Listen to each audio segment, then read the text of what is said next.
গানটোৰ কথাখিনি অলপ মন কৰিব। Would you know my dream if I saw you in heaven? Would it be the same if I saw you in heaven? এতিয়া এইখিনিকে অসমীয়াত কৈছোঁ। মই যদি তোমাক স্বৰ্গত দেখোঁ তুমি মোৰ নামটো ক'ব পাৰিবানে? মই যদি তোমাক স্বৰ্গত দেখোঁ সকলো একেই থাকিবনে? এৰিক ক্লিপ্টন আৰু উইল জেনিংছৰ লিখা টিয়াৰ্ছ ইন হেভেন গীতটোৱে ছিংগাপুৰত শেষবাৰৰ বাবে গাইছিল জুবিন গাৰ্গে। মৃত্যুৰ আগদিনা স্বৰ্গত দেখা হোৱাৰ কথা থকা গীত গাইছিল জুবিন গাৰ্গে। এৰিক ক্লিপ্টনে 4 বছৰীয়া পুত্ৰৰ মৃত্যুৰ পিছত এই গীত লিখিছিল, কথা লিখিছিল।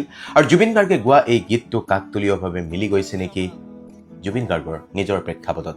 কাকতলীয় যদিও গীতটোৱে কোনো সংকেত আছিল নেকি জুবিন গাৰ্গৰ বাবে? আৰু এৰিক ক্লিপ্টনৰ গীতটোৰ শেষত কি আছে জানে? Beyond the door dear is peace I am sure. দুৱাৰৰ সিপাৰে শান্তি আছে মই নিশ্চিত। And I know' there will be no' tears in heaven. আৰু মই জানো স্বৰ্গত আৰু কোনো চকুলো নাথাকে। স্বৰ্গত জুবিন দা কুশলে থাকক। জুবিন দা স্বৰ্গত থাকিও আমাৰ মাজত থাকক। অমৰ হওক জুবিন দা।